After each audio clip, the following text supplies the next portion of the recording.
வணக்கம். இந்திய நேரப்படி மதியம் 1:30 மணி செய்திகள். முதலில் தலைப்பு செய்திகளை காணலாம்.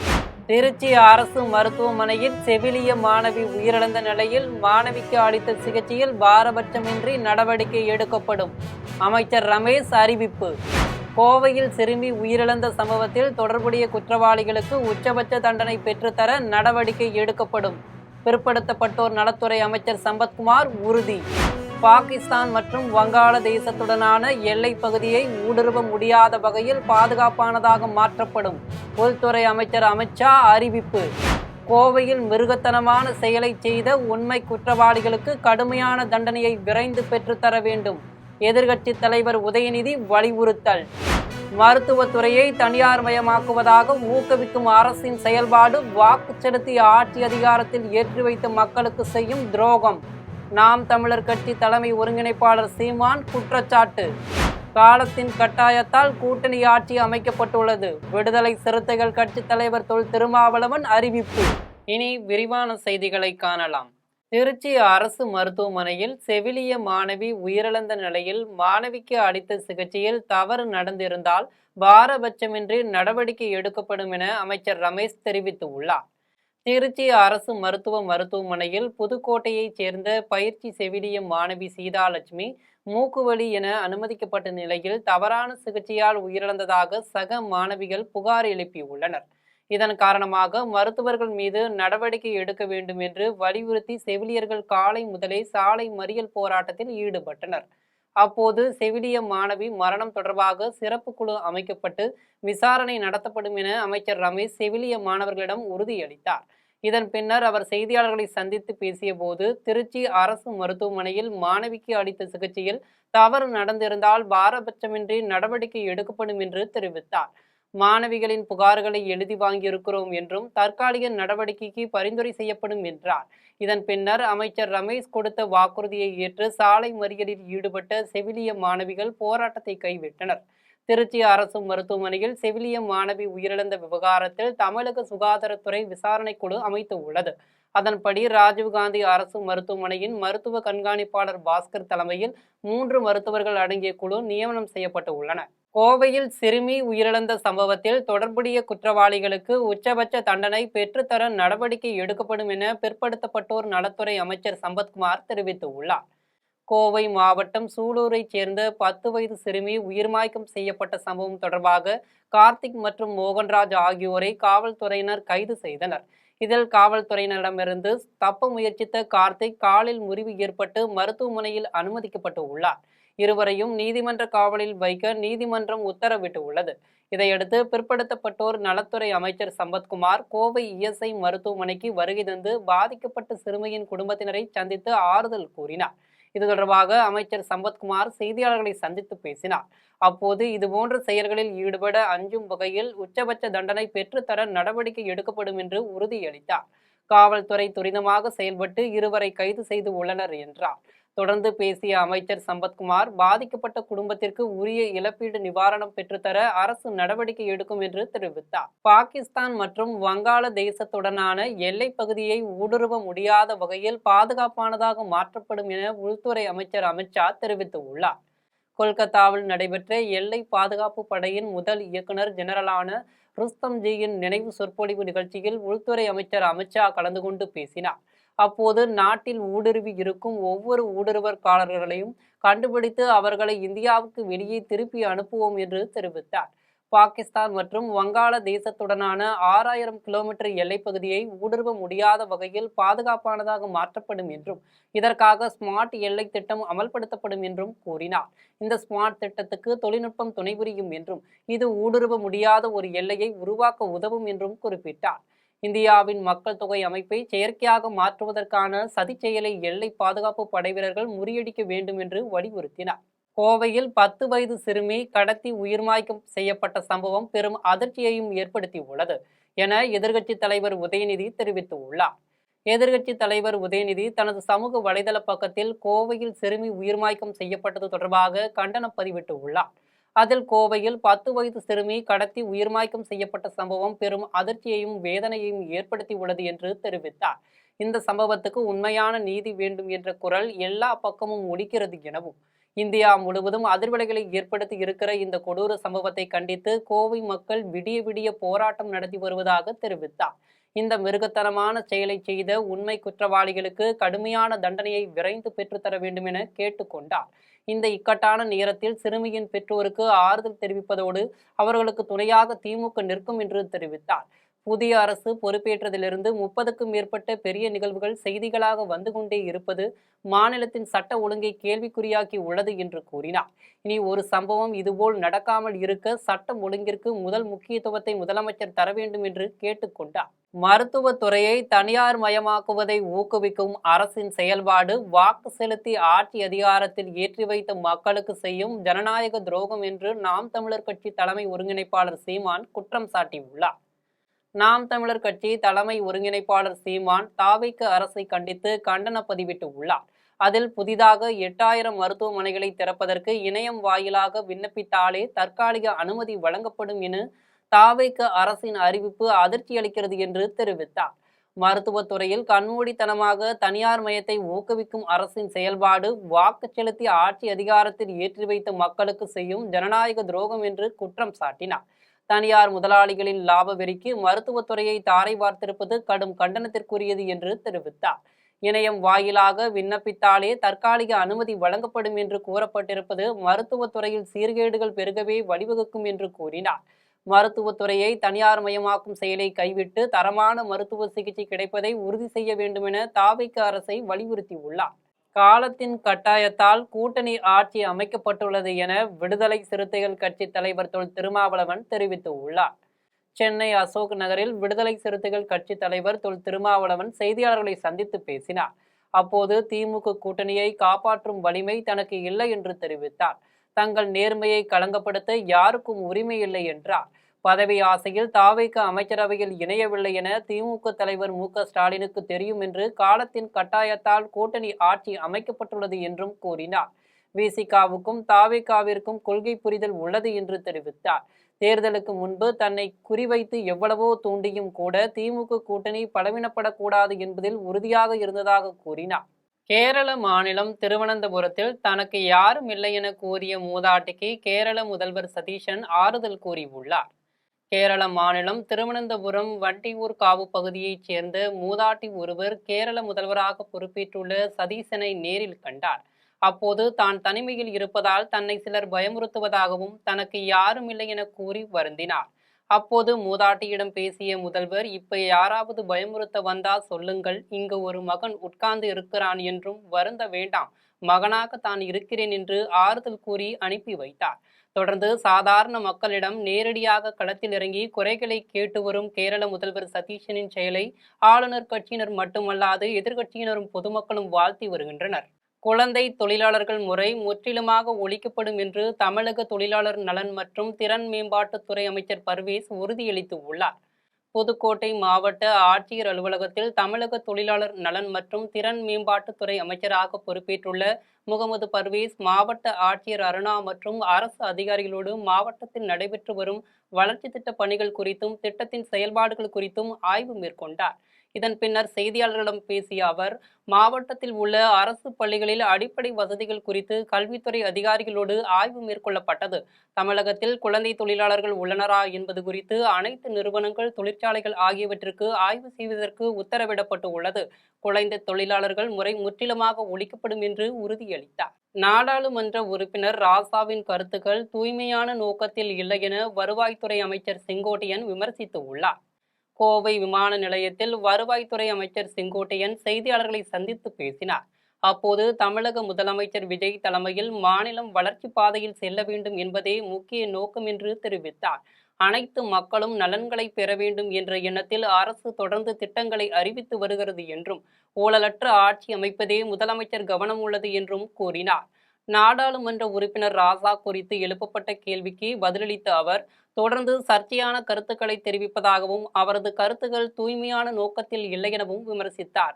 நிதிச்சுமை காரணமாக பதவி மாற்றம் செய்யப்பட்டதாக கூறப்படுவது குறித்த கேள்விக்கு பதிலளித்த அவர், தன்னுடைய விருப்பத்தை முதலமைச்சரிடம் தெரிவித்ததன் அடிப்படையில் இந்த மாற்றம் செய்யப்பட்டதாகவும் கூறினார்.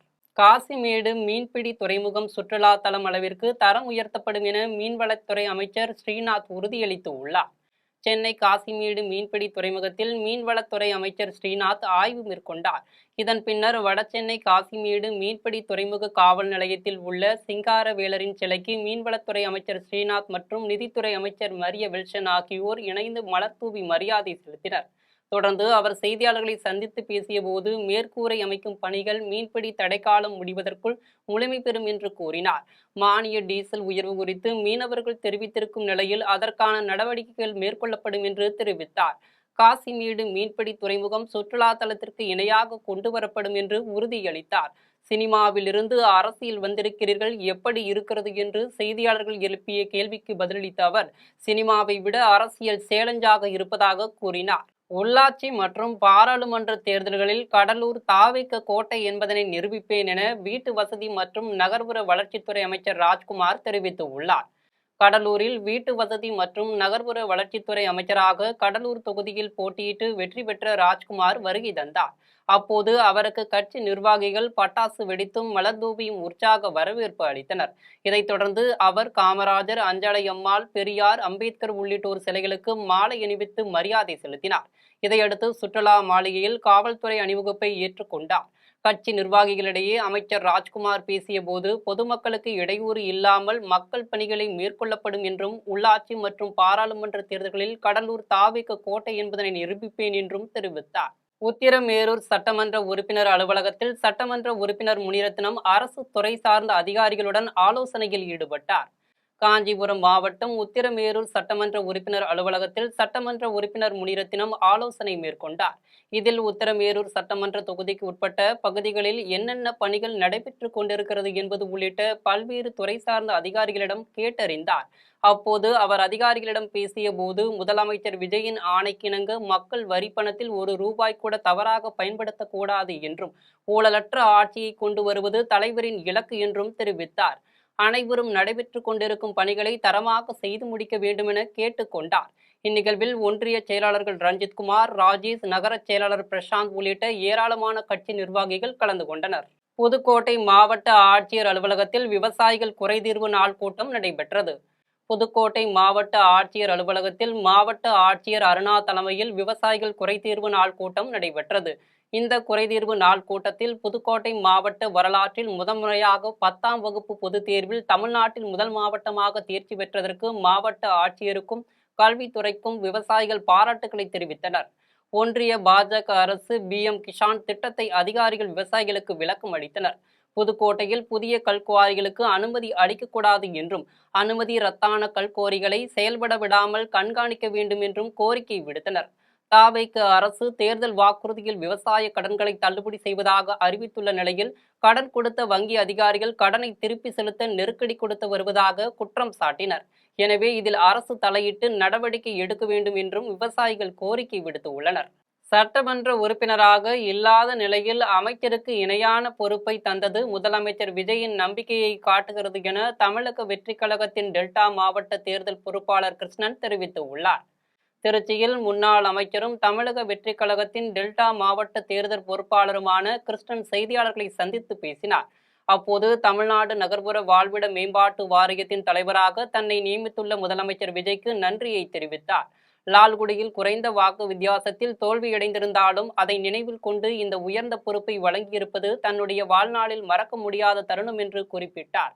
சட்டமன்ற உறுப்பினராக இல்லாத நிலையில் அமைச்சருக்கு இணையான பொறுப்பை தந்தது தலைவர் விஜயின் நம்பிக்கையை காட்டுகிறது.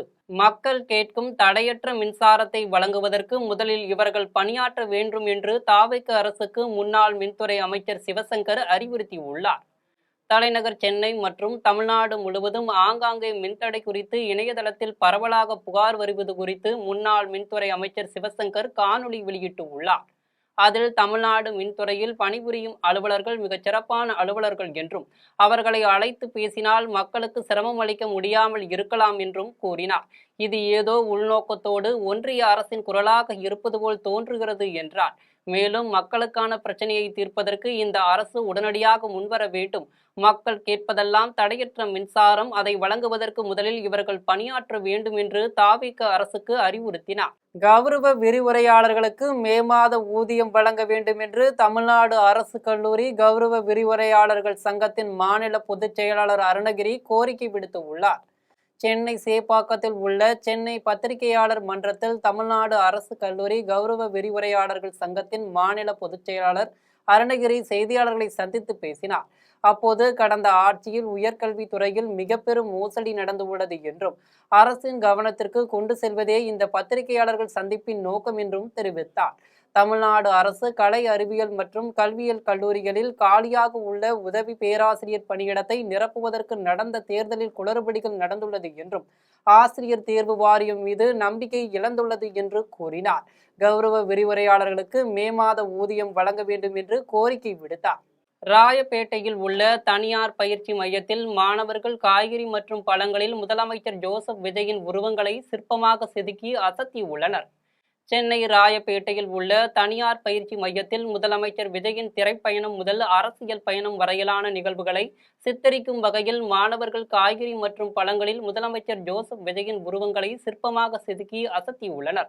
இதனை தனியார் பள்ளி குழுமங்களின் நிறுவன தலைவர் பூமிநாதன் மற்றும் முதலமைச்சரின் நண்பருமான நடிகருமான சஞ்சீவ் ஆகியோர் பொதுமக்களின் பார்வைக்கு திறந்து வைத்தனர். இந்த சிற்பங்களை பார்வையிட்டு ரசித்த நடிகர் சஞ்சீவ் இவற்றை உருவாக்கிய மாணவர்களை வெகுவாக பாராட்டினார். தனியார் கல்வி குழும நிறுவனர் பூமிநாதன் பேசியபோது, சர்வதேச அளவில் பெரு நிறுவனங்களில் மாணவர்களை கொண்டு சேர்ப்பதில் தங்கள் நிறுவனம் சமரசமின்றி செயல்படுவதாக தெரிவித்தார். சோழிங்கநல்லூரில் பிறந்த பச்சிளம் ஆண் குழந்தையை மீட்டு உயிரை காப்பாற்றிய செம்மஞ்சேரி காவல்துறையினருக்கு பாராட்டுகள் குவிந்து வருகின்றது. சென்னை OMR சாலை சோழிங்கநல்லூர் ஆவின் பால் பண்ணை எதிரில் உள்ள சென்னை மாநகராட்சி கழிப்பிடத்தில் பிறந்து சில நிமிடங்களான பச்சிளம் குழந்தையின் சத்தம் கேட்டது. அப்போது இரவு பணியில் ஈடுபட்டிருந்த தூய்மை பணியாளர்கள் காவல்துறைக்கு தகவல் தெரிவித்தனர். இதன் அடிப்படையில் சம்பவ இடத்திற்கு செம்மஞ்சேரி காவல் ஆய்வாளர் ராஜசேகர் தலைமையிலான காவல்துறையினர் விரைந்து சென்றனர். அங்கு உயிருக்கு போராடிய நிலையில் இருந்த பச்சிளம் ஆண் குழந்தையை மீட்டு அருகில் உள்ள தனியார் மருத்துவமனைக்கு அழைத்து சென்று குழந்தையின் உயிரை காப்பாற்றினர். இது தொடர்பான CCTV காட்சிகள் வெளியாகி காவல்துறையினருக்கு பாராட்டுகள் குவிந்து வருகிறது. கோவில்பட்டியில் நடைபெற்ற அகில இந்திய அளவிலான ஹாக்கி போட்டியில் கோவில்பட்டி, ஜலந்தர், மும்பை, பஞ்சாப் அணிகள் வெற்றி பெற்று உள்ளன. தூத்துக்குடி மாவட்டம் கோவில்பட்டி கிருஷ்ணா நகரில் உள்ள செயற்கை புல்வெளி மைதானத்தில் அகில இந்திய அளவிலான ஹாக்கி போட்டி நடைபெற்றது. முதல் போட்டியில் ஜலந்தர், பஞ்சாப் மற்றும் சிந்து வங்கி அணியும் கர்நாடக ஹாக்கி பெல்லாரி அணியும் மோதின. இந்த ஆட்டத்தில் 8-2 என்ற கோல் கணக்கில் ஜலந்தர், பஞ்சாப் மற்றும் சிந்து வங்கி அணி அபார வெற்றி பெற்றது. இதையடுத்து நடந்த போட்டிகளில் Jalandhar army green, Kovilpatti STAD excellence, Mumbai union வங்கி அணி ஆகிய அணிகள் வெற்றி பெற்றன. திருவாரூர் அருகே அரசு பேருந்து கட்டுப்பாட்டை இழந்து சாலை ஓரத்தில் இருந்த வாய்க்காலில் கவிழ்ந்து விபத்துக்குள்ளானது. திருவாரூர் அருகே திருநெய்ப்பேர் கிராமத்தில் திருவாரூரில் இருந்து திருக்கொள்ளிக்காடு பொங்கு சனீஸ்வரர் ஆலயத்திற்கு செல்லும் நகர பேருந்து சென்றது. அப்போது பேருந்தின் கட்டுப்பாட்டை இழந்த சாலை ஓரத்தில் இருந்த வாய்க்காலில் பேருந்து கவிழ்ந்தது. பேருந்தில் இருந்த பயணிகளின் அலறல் சத்தம் கேட்டு அருகே இருந்த பொதுமக்கள் உடனே பேருந்தின் கண்ணாடிகளை உடைத்து பயணிகளை பத்திரமாக மீட்டனர். இதில் காயமடைந்த 10க்கும் மேற்பட்ட பயணிகளை மீட்டு திருவாரூர் அரசு மருத்துவக் கல்லூரி மருத்துவமனைக்கு அனுப்பி வைத்தனர். மேலும் பேருந்து ஸ்பிரிங் கட்டானதாகவும் இரவு சென்னைக்கு சென்று திரும்பிய ஓட்டுநரை தொடர் பணி வழங்கியதால் தூக்க கலக்கத்தில் விபத்து நடந்திருக்கலாம் என்று காவல்துறை விசாரணையில் தெரிய வந்துள்ளது. கேரளா மாநிலம் திருச்சூர் அருகே சிவன்லட்சுமி என்ற யானைக்கு மதம் பிடித்த சம்பவம் அப்பகுதியில் பெரும் பரபரப்பை ஏற்படுத்தியுள்ளது. கேரள மாநிலம் திருச்சூர் மாவட்டத்தில் வியூர் பகுதியில் திருவிழாவிற்காக கொண்டு வரப்பட்டிருந்த சிவன்லட்சுமி என்ற யானைக்கு திடீரென மதம் பிடித்ததுடன் அங்கும் இங்குமாக ஓடியது. இந்நிலையில் யானை சாலை ஓரம் நிறுத்தப்பட்டிருந்த கார் மற்றும் ஆட்டோ வாகனங்களை சேதப்படுத்தியதுடன் அடர்ந்த குடியிருப்பு பகுதிகளில் புகுந்து வீடுகளின் சுற்றுச்சுவர், வாசல்களையும் சேதப்படுத்தியது. யானையை கட்டுப்படுத்த பாகன்கள் பல மணி நேரம் போராடியும் முடியாத நிலையில் வனத்துறையினர் மற்றும் யானை சிறப்பு படை சம்பவ இடத்திற்கு வரவழைக்கப்பட்டு யானையை கட்டுப்படுத்தினர். இச்சம்பவம் அப்பகுதியில் பெரும் பரபரப்பை ஏற்படுத்தியுள்ளது. இடுக்கி அருகே தமிழக சுற்றுலா பயணிகள் சென்ற சுற்றுலா வாகனம் கவிழ்ந்து விபத்துக்குள்ளானதில் 5 பேர் படுகாயமடைந்து உள்ளனர். சென்னை நுங்கம்பாக்கத்தைச் சேர்ந்த 13 பேர் சுற்றுலா வாகனத்தில் கேரளா மாநிலம் காந்தலூர் பகுதிக்கு சுற்றுலா சென்று உள்ளனர். அணைக்கோட்டப்பாறை பகுதியில் வாகனம் சென்று கொண்டிருந்த போது ஓட்டுநரின் கட்டுப்பாட்டை இழந்த வாகனம் சாலையோர பள்ளத்தாக்கில் கவிழ்ந்து விபத்துக்கு உள்ளானது. இந்த விபத்தில் வாகனத்தில் பயணம் செய்த 5 பேர் படுகாயமடைந்தனர். மற்றவர்கள் லேசான காயங்களுடன் உயிர் தப்பினர். இதையடுத்து படுகாயமடைந்தவர்களை மற்ற வாகனங்களில் வந்த சுற்றுலா பயணிகள் மீட்டு மறையூர் அருகே தனியார் மருத்துவமனையில் சிகிச்சைக்காக அனுமதித்தனர். இந்த விபத்து தொடர்பாக மறையூர் காவல்துறையினர் விசாரணை மேற்கொண்டு வருகின்றனர். தமிழகத்திலிருந்து கேரளாவிற்கு சுற்றுலா வந்த வாகனம் விபத்துக்குள்ளான சம்பவம் அப்பகுதியில் பரபரப்பை ஏற்படுத்தியுள்ளது. சவுதி அரேபியாவில் நிகழ்ந்த சாலை விபத்தில் உயிரிழந்த புதுக்கோட்டையைச் சேர்ந்த இளைஞரின் உடலை கொண்டு வர அரசு நடவடிக்கை எடுக்க வேண்டுமென அவரது மனைவி புதுக்கோட்டை மாவட்ட ஆட்சியரிடம் கண்ணீர் மல்க கோரிக்கை விடுத்துள்ளார். புதுக்கோட்டை மாவட்டம் கரம்பக்குடியைச் சேர்ந்தவர் கார்த்திக். இவர் சவுதி அரேபியாவில் கனரக வாகன ஓட்டுநராக பணிபுரிந்து வந்த நிலையில் அவர் ஓட்டிச் சென்ற வாகனம் விபத்துக்குள்ளானதில் அவர் சம்பவ இடத்திலேயே பரிதாபமாக உயிரிழந்தார். உயிரிழந்த கார்த்திக்கிற்கு வாணிஸ்ரீ என்ற மனைவியும் 2 பெண் குழந்தைகளும் உள்ளனர். குடும்பத்தின் ஒரே வாழ்வாதாரமாக இருந்த கார்த்திக்கின் மறைவால் அவரது குடும்பம் தற்போது செய்வதறியாது தவித்து வருகிறது. இது தொடர்பாக கார்த்திக்கின் மனைவி வாணிஸ்ரீ புதுக்கோட்டை மாவட்ட ஆட்சியரிடம் கோரிக்கை மனு ஒன்றை அளித்து உள்ளார். அதில் தனது கணவர் உயிரிழந்த செய்தி கேட்டு எங்கள் குடும்பமே நிலைகுலைந்து உள்ளதாக தெரிவித்தார். மிகவும் ஏழ்மையான நிலையில் உள்ள தங்கள் குடும்பத்தின் சூழலை கருத்தில் கொண்டு தனது கணவரின் உடலை சவுதி அரேபியாவிலிருந்து மீட்டு தாயகம் கொண்டு வந்து தங்களிடம் ஒப்படைக்க அரசு உரிய நடவடிக்கை எடுக்க வேண்டுமென உருக்கமாக வேண்டுகோள் விடுத்து உள்ளார். தற்போது நிர்கதியாக உள்ள நிலையில் உயிரிழந்த இளைஞரின் மனைவிக்கு அரசு வேலை வழங்க நடவடிக்கை எடுக்க வேண்டுமென கோரிக்கை விடுத்தார். பெரம்பலூர் அருகே செயல்பட்டு வரும் தனியார் வேளாண் கல்லூரி மாணவி ஒருவர் அறையில் தூக்கு போட்டு தன் உயிரை மாய்த்து கொண்ட சம்பவம் அப்பகுதியில் பெரும் பரபரப்பை ஏற்படுத்தியுள்ளது. அரியலூர் மாவட்டம் செந்துறை பகுதியைச் சேர்ந்தவர் இளவரசி. இவர் பெரம்பலூர் அருகே உள்ள தனியார் வேளாண் கல்லூரியில் வேளாண்மை 2ஆம் ஆண்டு படித்து வந்தார். கல்லூரியின் அறையில் தங்கி படித்து வந்த இளவரசி அறையில் தோழிகளுடன் சரியாக பேசாமல் இருந்து வந்து உள்ளார். அறையில் இருந்தவர்கள் அனைவரும் படிப்பதற்காக கீழே சென்றுவிட்ட நிலையில் கதவை உள்பக்கமாக தாளிட்டு கொண்ட இளவரசி மின்விசிறியில் தூக்கு போட்டு தன் உயிரை மாய்த்து கொண்டார். திரும்பி வந்து அவரது தோழிகள் கதவை தட்டியும் திறக்காததால் கதவை உடைத்து உள்ளே சென்று பார்த்தபோது இளவரசி தூக்கிட்டு இருந்ததை கண்டு அதிர்ச்சி அடைந்தனர். இதனையடுத்து அவரை விடுதி நிர்வாகத்தினர் அவசரமாக பெரம்பலூர் அரசு மருத்துவமனைக்கு அனுமதித்தனர். அப்போது அவரை பரிசோதித்த மருத்துவர்கள் இளவரசி ஏற்கனவே உயிரிழந்து விட்டதாக தெரிவித்து உள்ளனர். இது தொடர்பாக மங்களமேடு காவல்துறையினர் வழக்கு பதிவு செய்து சொந்த காரணமாக தூக்கிட்டு தன் உயிரை மாய்த்து கொண்டாரா என்பது குறித்து தீவிர விசாரணையில் ஈடுபட்டு வருகின்றனர். அரியலூர் அருகே சிறுமியை பாலியல் பலாத்காரம் செய்த வழக்கில் குற்றவாளி முனீஸ்வரனுக்கு ஆயுள் தண்டனை வழங்கி அரியலூர் மகளிர் விரைவு நீதிமன்றம் தீர்ப்பு அளித்துள்ளது.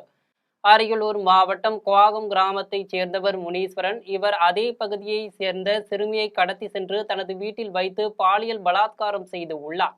இதற்கு திருக்களப்பூர் கிராமத்தைச் சேர்ந்த மணிகண்டன் என்பவர் உடந்தையாகவும் இருந்து உள்ளார். இதுகுறித்து சிறுமியின் பெற்றோர் அரியலூர் அனைத்து மகளிர் காவல் நிலையத்தில் புகார் அளித்ததின் பேரில் முனீஸ்வரன் மற்றும் மணிகண்டன் ஆகிய இருவரையும் காவல்துறையினர் போக்சோ சட்டத்தின் கீழ் கைது செய்து சிறையில் அடைத்தனர். இவ்வழக்கின் விசாரணை அரியலூர் மகளிர் விரைவு நீதிமன்றத்தில் நடைபெற்று வந்த நிலையில் வழக்கை விசாரித்த மகளிர் விரைவு நீதிமன்ற நீதிபதி மணிமேகலை குற்றவாளி முனீஸ்வரனுக்கு ஆயுள் தண்டனையும் பாலியல் பலாத்காரத்திற்கு உடந்தையாக இருந்த மணிகண்டனுக்கு 20 ஆண்டுகள் சிறை தண்டனையும் விதித்து தீர்ப்பளித்தார். தாராபுரம் உணவகத்தில் கணவனை இழந்த பெண்ணுக்கு கொடூர தாக்குதல் நடத்திய தாவேக நிர்வாகி மீது காவல்துறையினர் நடவடிக்கை எடுக்க கோரி பாதிக்கப்பட்ட பெண்ணின் தம்பி கோரிக்கை விடுத்துள்ளார். திருப்பூர் மாவட்டம் குள்ளக்காளிப்பாளையத்தைச் சேர்ந்தவர் லதா. இவர் கணவரை இழந்த நிலையில் தனது தாயார் லட்சுமியுடன் வசித்து வருகிறார். குடும்ப வறுமை காரணமாக தாராபுரம் சர்ச் சாலையில் உள்ள தனியார் உணவகத்தில் சமையல் உதவியாளராக வேலை செய்து வந்துள்ளார். இந்த உணவகத்தை தாவேக தொகுதி பொறுப்பாளர் கோவிந்தராஜ் மற்றும் அவரது மகன் தாவேக நிர்வாகியான ஹரிகரன் ஆகியோர் இணைந்து நடத்தி வந்து உள்ளனர். இதில் 10க்கும் மேற்பட்ட ஊழியர்கள் பணியாற்றி வருகின்றனர். இந்நிலையில் லதாவிடம் அதிக நேரம் வேலை வாங்கப்பட்டதாகவும் தொடர்ந்து மன அழுத்தம் கொடுக்கப்பட்டதாகவும் தகவல் வெளியாகி உள்ளது. இதில் அங்கிருந்த ஆண் சக ஊழியர் லோகேஷ் என்பவர் லதாவை வேலை காரணமாக கடுமையாக தாக்கி உள்ளார். இதையடுத்து அக்கம் பக்கத்தினர் காயமடைந்த லதாவை மீட்டு ஆட்டோவில் தாராபுரம் அரசு மருத்துவமனைக்கு அழைத்து சென்றனர்.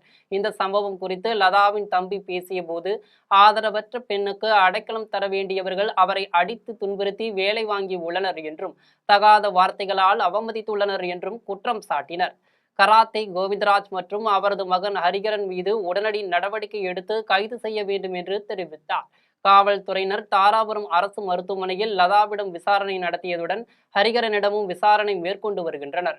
முழுமையான சிசிடிவி காட்சிகள் ஆய்வு செய்யப்பட்டால்தான் நடந்த உண்மை சம்பவம் வெளிச்சத்திற்கு வரும் என அப்பகுதி மக்கள் தெரிவித்து உள்ளனர். குடியாத்தம் அருகே வாகனத்தில் கஞ்சா கடத்திய 3 காவல்துறையினர் கைது செய்து விசாரணை மேற்கொண்டு வருகின்றனர். குடியாத்தம் கிராமிய காவல்துறையினர் கோடநகரம் ரயில்வே மேம்பாலம் அருகே வாகன தணிக்கையில் ஈடுபட்டனர். அப்போது அந்த வழியாக வந்த இருசக்கர வாகனத்தை நிறுத்தி சோதனை செய்தனர். அப்போது அதில் 3 கிலோ கஞ்சா இருப்பது தெரிய வந்தது. மேலும் அவர்களை காவல் நிலையம் அழைத்து வந்து மேற்கொண்ட விசாரணையில் அவர்கள் சுகுமார், லோகேஷ், கலையரசன் என்பதும் தெரிய வந்தது. மேலும் இவர்கள் 3 பேரையும் கைது செய்து அவர்களிடமிருந்த 3 கிலோ கஞ்சா பறிமுதல் செய்தனர். மேலும் இது குறித்து காவல்துறையினர் விசாரணை மேற்கொண்டு வருகின்றனர். இனி வருவது தங்கம், வெள்ளி விலை நிலவரம்.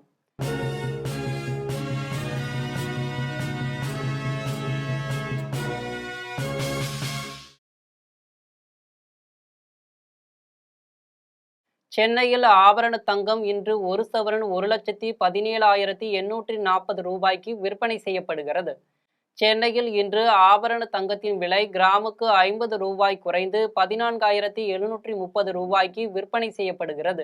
மேலும் ஒரு சவரன் 400 ரூபாய் குறைந்து 1,17,840 ரூபாய்க்கு விற்பனை செய்யப்படுகிறது. 24 கேரட் தூய தங்கம் ஒரு சவரன் 1,28,552 ரூபாய்க்கு விற்பனை செய்யப்படுகிறது. மேலும் 1 கிராம் வெள்ளி 295 ரூபாய்க்கும் 1 கிலோ வெள்ளி 2,95,000 ரூபாய்க்கும் விற்பனை செய்யப்படுகிறது. மீண்டும் ஜெம் தலைப்பு செய்திகள். திருச்சி அரசு மருத்துவமனையில் செவிலிய மாணவி உயிரிழந்த நிலையில் மாணவிக்கு அளித்த சிகிச்சையில் பாரபட்சமின்றி நடவடிக்கை எடுக்கப்படும். அமைச்சர் ரமேஷ் அறிவிப்பு. கோவையில் சிறுமி உயிரிழந்த சம்பவத்தில் தொடர்புடைய குற்றவாளிகளுக்கு உச்சபட்ச தண்டனை பெற்றுத்தர நடவடிக்கை எடுக்கப்படும். பிற்படுத்தப்பட்டோர் நலத்துறை அமைச்சர் சம்பத்குமார் உறுதி. பாகிஸ்தான் மற்றும் வங்காளதேசத்துடனான எல்லை பகுதியை ஊடுருவ முடியாத வகையில் பாதுகாப்பானதாக மாற்றப்படும். உள்துறை அமைச்சர் அமித்ஷா அறிவிப்பு. கோவையில் மிருகத்தனமான செயலை செய்த உண்மை குற்றவாளிகளுக்கு கடுமையான தண்டனையை விரைந்து பெற்றுத்தர வேண்டும். எதிர்க்கட்சி தலைவர் உதயநிதி வலியுறுத்தல். மருத்துவத்துறையை தனியார் மயமாக்குவதாக ஊக்குவிக்கும் அரசின் செயல்பாடு வாக்கு செலுத்தி ஆட்சி அதிகாரத்தில் ஏற்றி வைத்த மக்களுக்கு செய்யும் துரோகம். நாம் தமிழர் கட்சி தலைமை ஒருங்கிணைப்பாளர் சீமான் குற்றச்சாட்டு. காலத்தின் கட்டாயத்தால் கூட்டணி ஆட்சி அமைக்கப்பட்டுள்ளது. விடுதலை சிறுத்தைகள் கட்சி தலைவர் தொல் திருமாவளவன் அறிவிப்பு. இத்துடன் ஜெம் செய்திகள் நிறைவடைகின்றன. மீண்டும் ஜெம் செய்திகள் மாலை 6 மணிக்கு. உடனுக்குடன் செய்திகளை காண GemLive.tv என்ற இணையதளத்தில் இணைந்திருங்கள். நன்றி, வணக்கம்.